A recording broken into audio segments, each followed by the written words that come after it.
Meus irmãos em Cristo, a paz do Senhor Jesus. Glória a Deus por sua vida, por seu coração disposto em crescer em Cristo e aprender mais a sua palavra.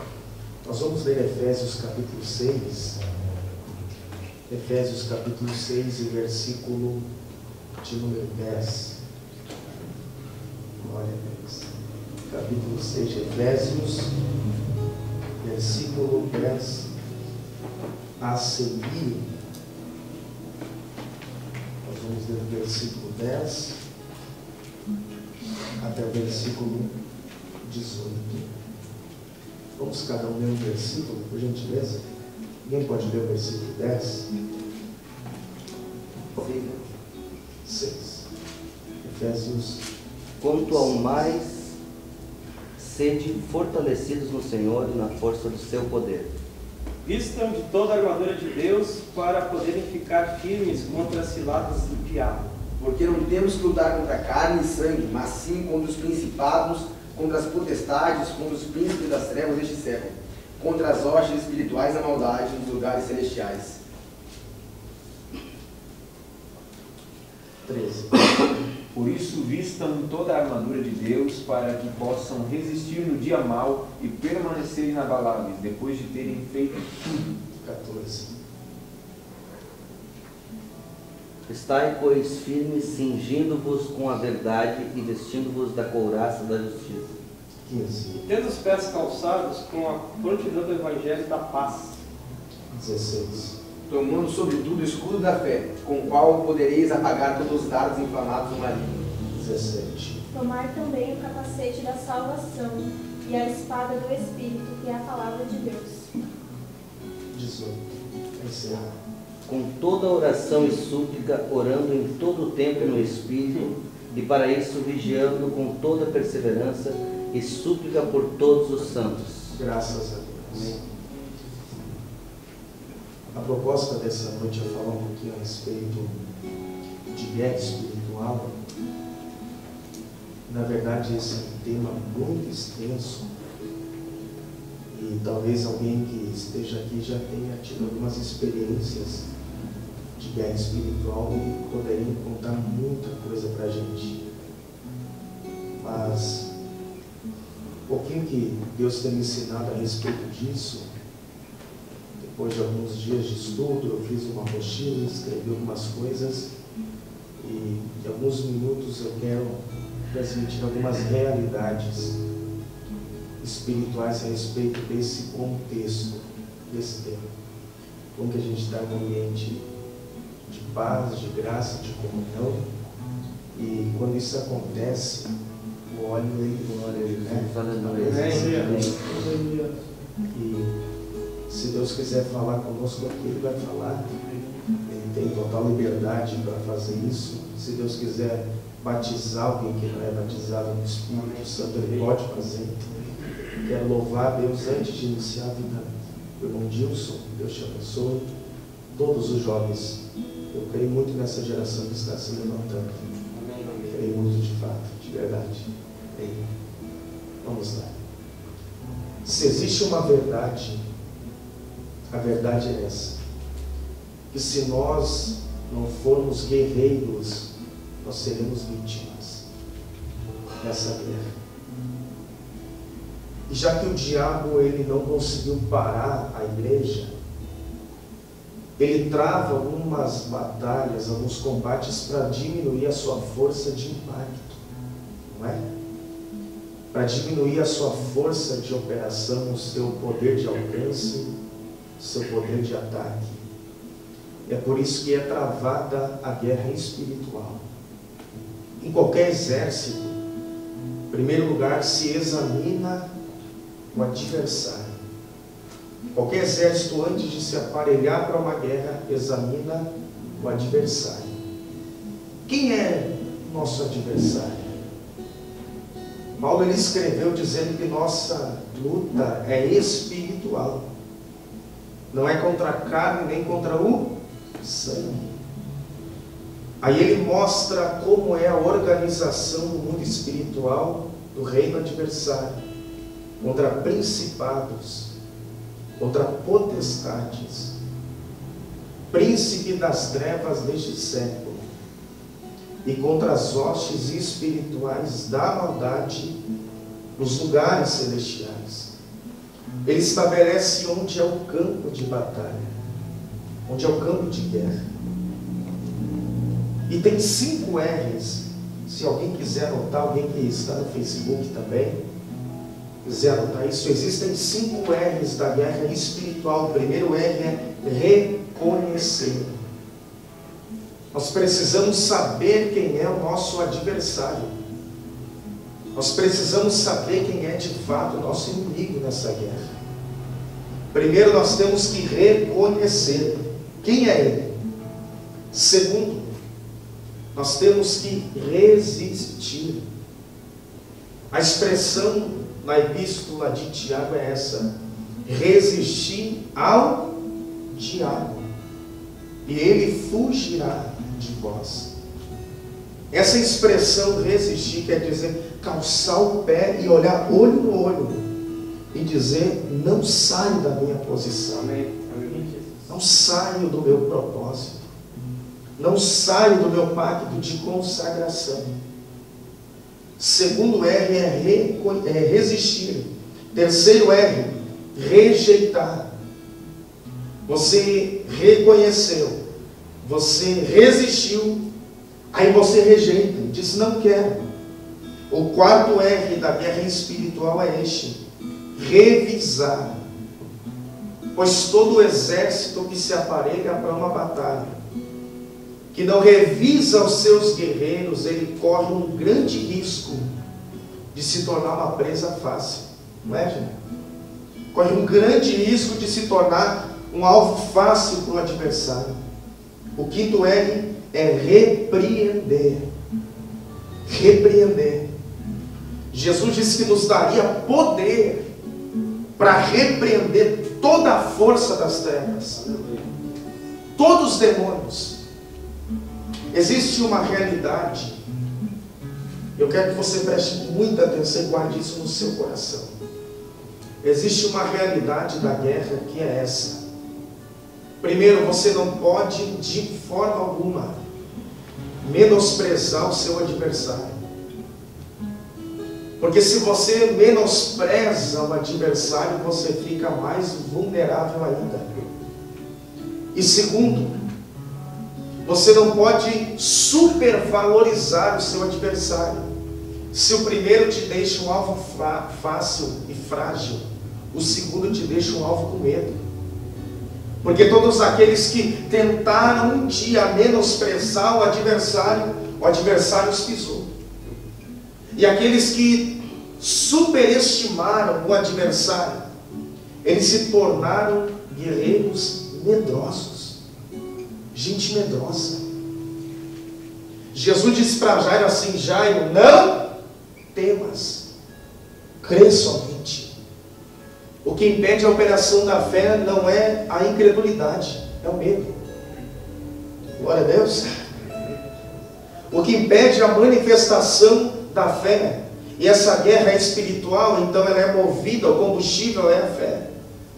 O que impede o exército de marchar é o medo. Se você ler a lei da guerra em Deuteronômio 20, a primeira lei da guerra é essa: não temais. Glória a Deus.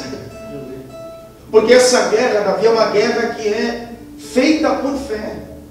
Nós não olhamos, não andamos por vista, mas andamos por fé. A fé é o firme fundamento. O que te deixa firme não é aquilo que você sabe, mas é a sua fé.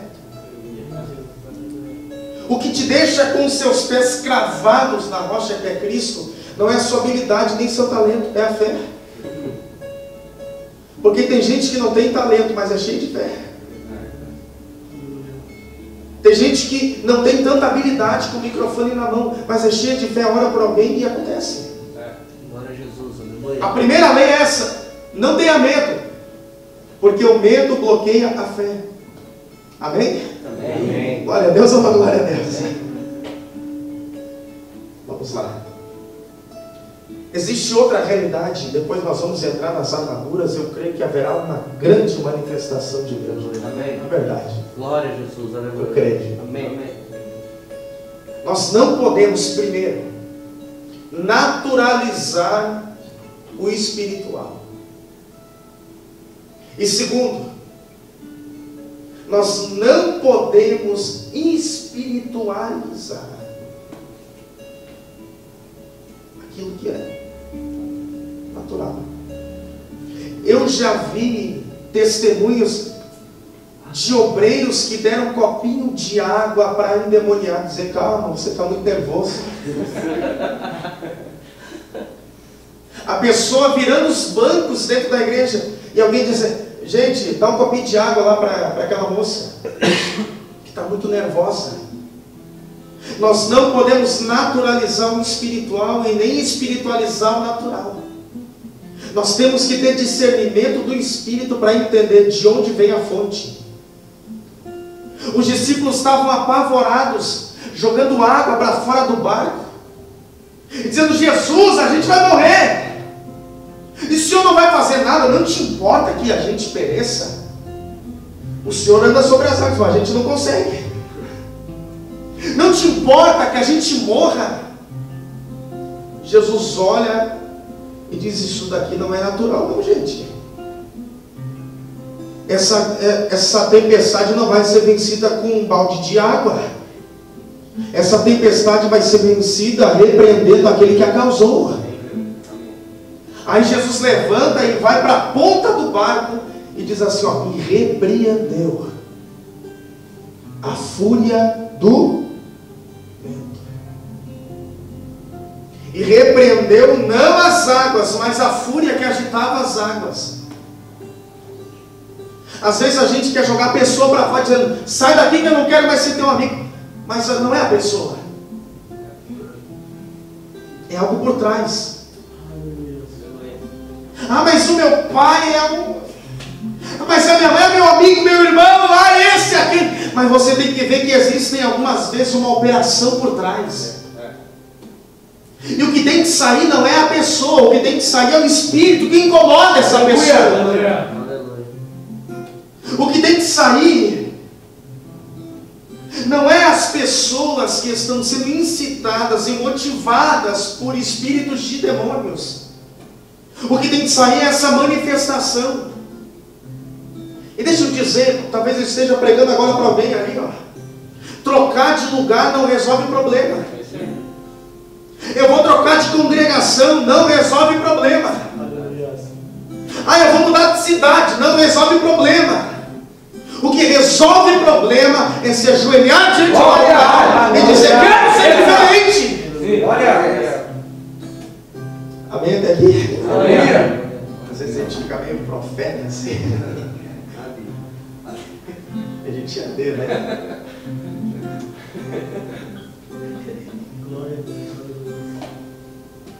Você quer ver algumas coisas que as pessoas não conseguem diferenciar? Elas espiritualizam o natural e naturalizam o espiritual. As pessoas dão algumas desculpas, entre elas: isso aqui é de família.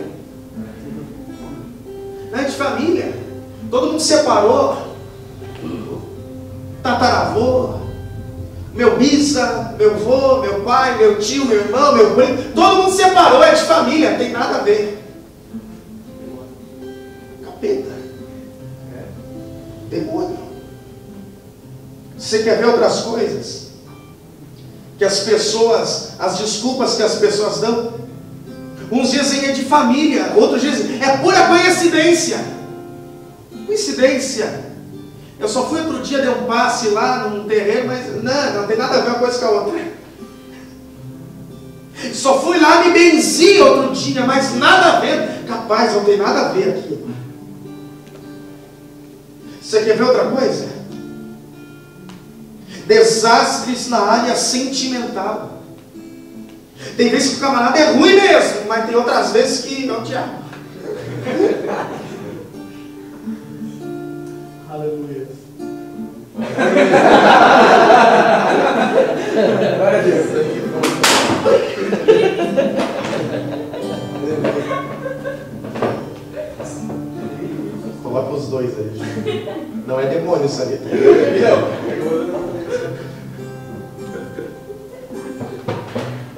Esse é o grande risco, naturalizar aquilo que é espiritual.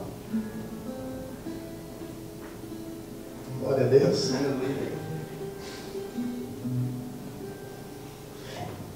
Outra coisa que as pessoas dizem: insônia. Tem alguém que se trata com remédio, vão tomar remédio, vão mais outro remédio, outro tratamento, e não consegue dormir à noite. Eu vi uma frase de um pregador que eu achei muito interessante. Ele disse assim: o diabo quer roubar a tua noite para terminar com o teu dia. É verdade ou não é? Aí a pessoa fica destruída no dia, pede um emprego, mal-humorado, incomodativo, cheio de insônia. O diabo rouba a noite para destruir o dia. Outra coisa que as pessoas não estão conseguindo discernir corretamente: ciúmes obsessivos. Nem vou falar nisso. Ver coisas e ouvir vozes. Tinha uma situação na minha família, faleceu alguém, e esse alguém que faleceu, esse meu parente dizia que vinha à noite cobrir, colocar coberta e dizer: dorme tranquilo que eu estou te cuidando. Isso, a gente que vive em um contexto cristão, a gente pode até achar estranho, mas a gente não tem noção de quantas pessoas por aqui sofrem disso. Os demônios hoje não vêm com tridente na mão, com guampa. Se ele pode se personificar em um anjo de luz, quanto mais se personificar em um homem. E entrar com sutileza, com audácia, e amarrando os pés das pessoas. Ver coisas e ouvir vozes não é normal. E você quer ver outra coisa que pode ter uma raiz espiritual? Não ter vontade de trabalhar nunca. Fala, Jesus. É verdade ou não é? Nós vivemos uma geração que jovens de 25 anos não sabem o que vão fazer da vida ainda. O que você vai trabalhar? Não sei ainda, mas vai fazer 30 daqui a pouco.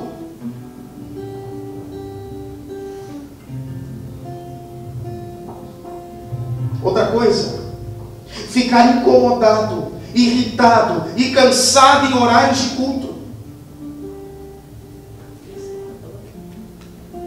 Gente, a gente passa 2 horas na fila do cinema no shopping. E ok. A gente fica no shopping dando volta para encontrar estacionamento e ok. Aí se não acha um local de sentar na igreja que costuma se sentar sempre, acabou o culto. É ou não é? Daqui um dia eu sou encarregado de igreja. Tem que descascar pepino todo dia. Abacaxi, pepino, tudo.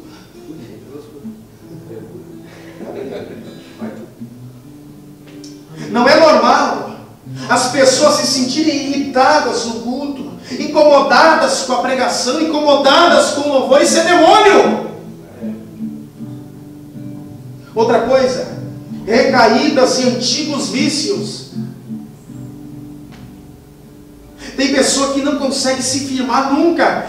Vai 30 vezes para comunidades terapêuticas, desafia os jovens. Pastor vai atrás, aqui vai lá, a gente abençoa, a gente dá roupa, dá comida, coloca para pregar, dá oportunidade para estimular, e sempre cai na mesma coisa. Nós temos que saber diferenciar algo. Intensidade e constância é diferente. A nossa geração é intensa na hora do culto. A gente pega junto, se dizer para cair no chão, a gente cai. Se dizer levanta a mão, todo mundo levanta. Se dizer vamos gritar, todo mundo grita. Nós somos intensos na hora do culto, mas o nosso problema está na constância do lado de fora do culto. A gente pega fogo aqui, mas o fogo apaga quando sai. Deus não nos chamou só para sermos constantes aqui dentro, intensos aqui dentro na hora do culto, da adoração, da palavra, a gente interagir. Deus nos chamou para sermos constantes do lado de fora e continuarmos pegando fogo lá. Aleluia. É isso. recaídas. A gente não pode ter isso nunca. Nunca se firmar. Você pode levantar sua mão assim comigo? Eu ministro em nossas vidas que não haverão recaídas em nome de Jesus Cristo. Você pode dizer uma palavra, Jesus Cristo? Pode. Oh, glória. Haverá firmeza, eu ministro a você que está me escutando agora. Haverá constância, haverá firmeza, haverá graça, haverá revelação, haverá fogo aceso sobre o altar e jamais se apagará. Glória. Temos que ser firmes. Quem é o nosso adversário? Dragão. A Bíblia o identifica dessa forma, Apocalipse 12:4, o dragão. E o dragão especificamente tem 3 características. Primeiro, as patas de leão, que falam de força. Asas de águia, que falam de agilidade. E cauda de serpente, que fala de sagacidade. A nossa expressão gaúcha, malandragem. Como que o dragão arrastou uma terça parte dos anjos? Foi com a cauda. Foi com a malandragem, com a astúcia. O diabo destrói mais pessoas com a malandragem do que com a força. Sabia? Homens de Deus são mais enganados, não pela força do diabo, mas pela astúcia dele. A expressão em 2 Coríntios 11:3 é essa: eu temo, disse Paulo.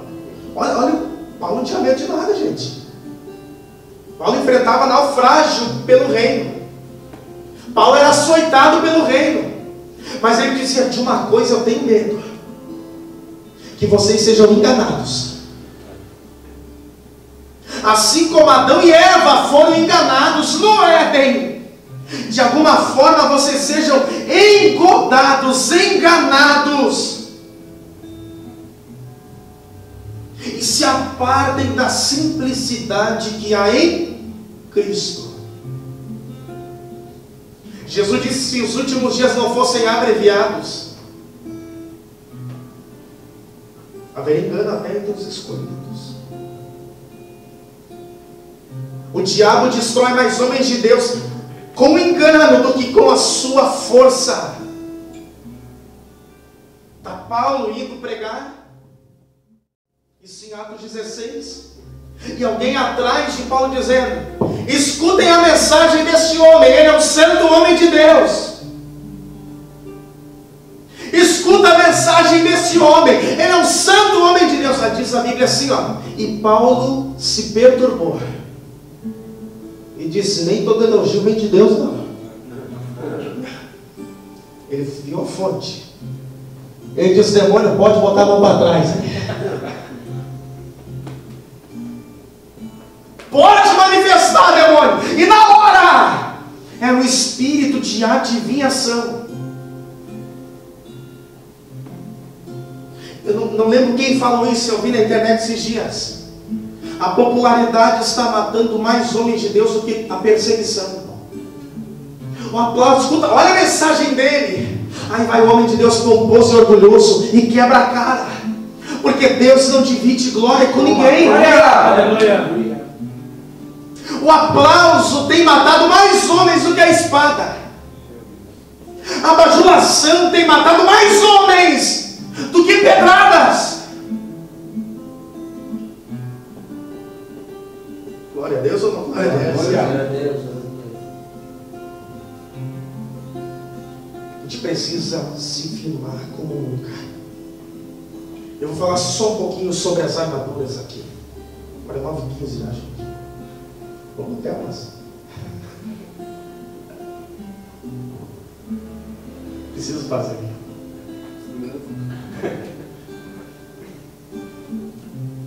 Primeiro, a expressão de Paulo é essa no versículo 13 de Efésios 6.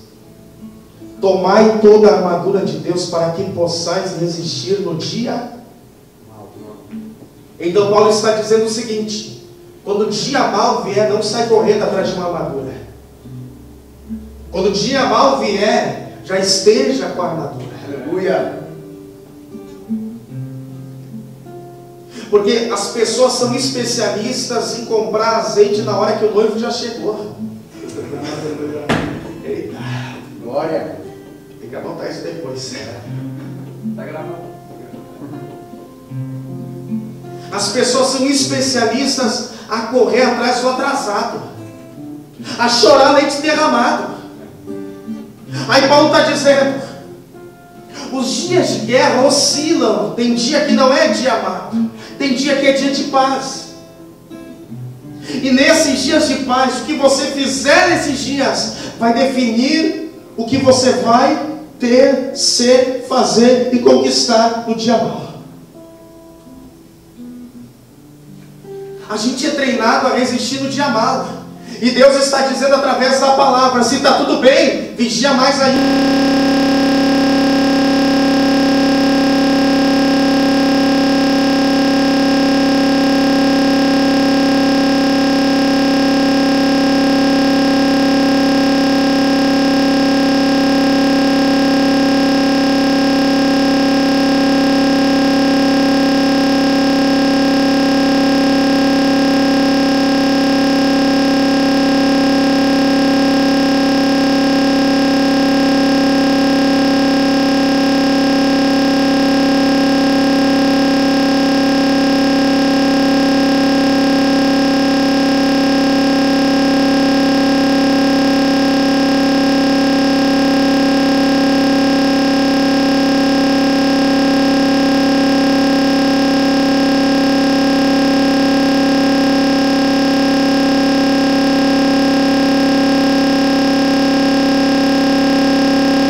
deixa o céu descer.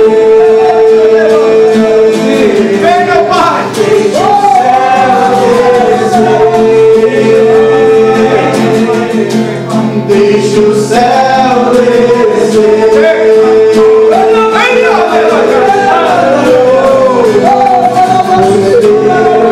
É o Rei do poder e tua é glória pra sempre. É o Rei do poder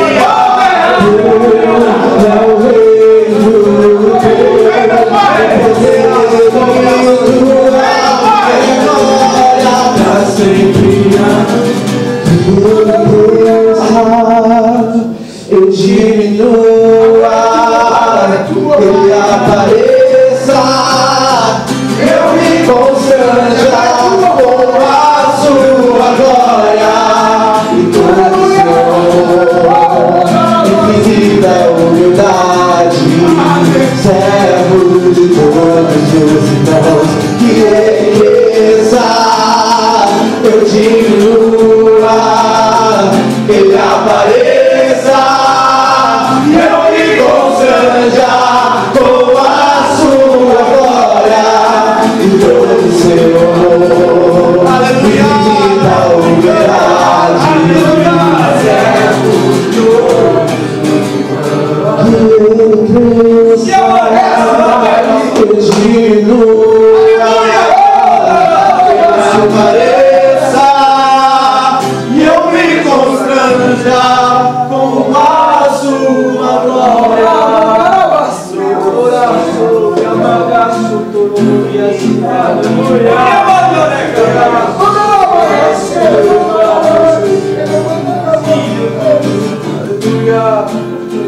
Quero ir mais fundo, leva-me mais perto, onde eu te encontro, no lugar secreto, aos teus pés me rendo, pois a tua glória quero ver. Quero ir mais fundo, leva-me mais perto, onde eu te encontro, no lugar secreto, aos teus pés me rendo, pois a tua glória quero ver.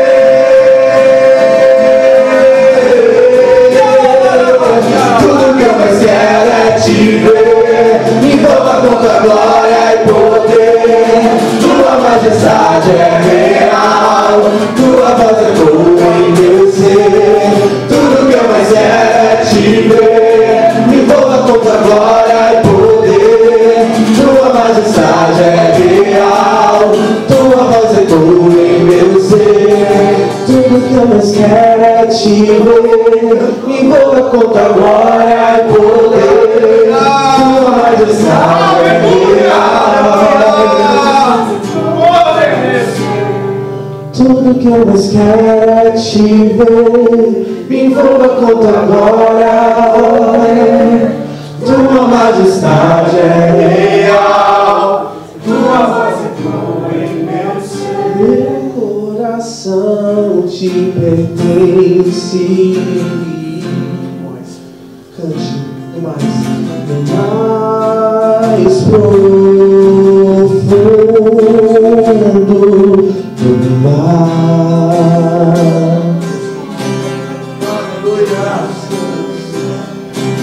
Dos mais altos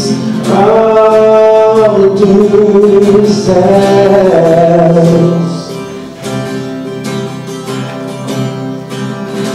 e mesmo se o medo chegar, tu estás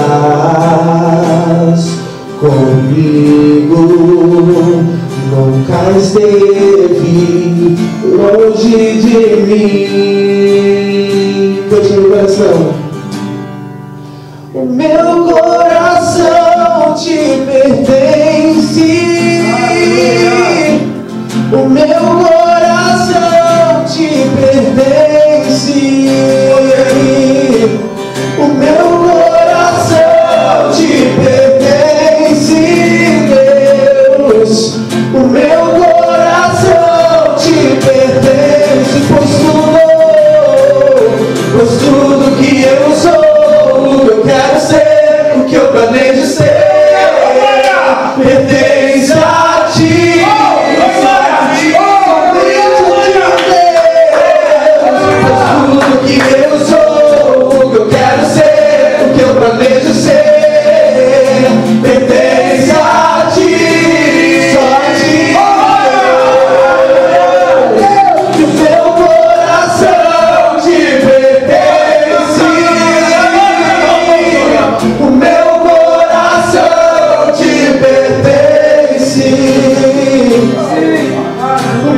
minha vida te pertence, Deus. O meu coração é teu. Minha família é tua, Pai. O meu coração é teu. A minha vida é tua, Deus. Pois tudo que eu sou, o que eu quero ser, eu planejo tudo, pertence a ti, só a ti, Deus. Pois tudo que eu sou, o que eu quero ser, o que eu planejo ser, pertence a ti, só a ti, Deus. Pois tudo que eu sou, o que eu quero ser, o que eu planejo ser, pertence a ti, só a ti, Deus. Pois tudo que eu sou, o que eu quero ser, o que eu planejo ser, pertence a ti, só a ti, Deus. Jesus, nós te amamos, Jesus. Nós declaramos que essas verdades que você bradou sobre nós vão ficar guardadas no nosso coração. Nós declaramos que Tu és Deus sobre todas as coisas. E nós não saímos de casa para vir aqui ouvir algumas palavras, mas nós saímos de casa para ouvir as palavras de vida eterna que vêm da Sua boca. Nós amamos a Sua presença. Nós ansiamos e sim somos a geração que vai aprender no secreto como e o que fazer no momento em que o púlpito nos é oferecido. Nós amamos a Sua presença, Jesus. Nós decretamos que tudo que você bradou sobre a nossa vida de verdade vai ser vivida todos os dias. Nós amamos a Sua presença. Aleluia! Obrigado porque você é fiel, Jesus, e Tu falaste aqui nesta noite. Nós te agradecemos. Fica conosco, Pai. É a minha oração. Amém.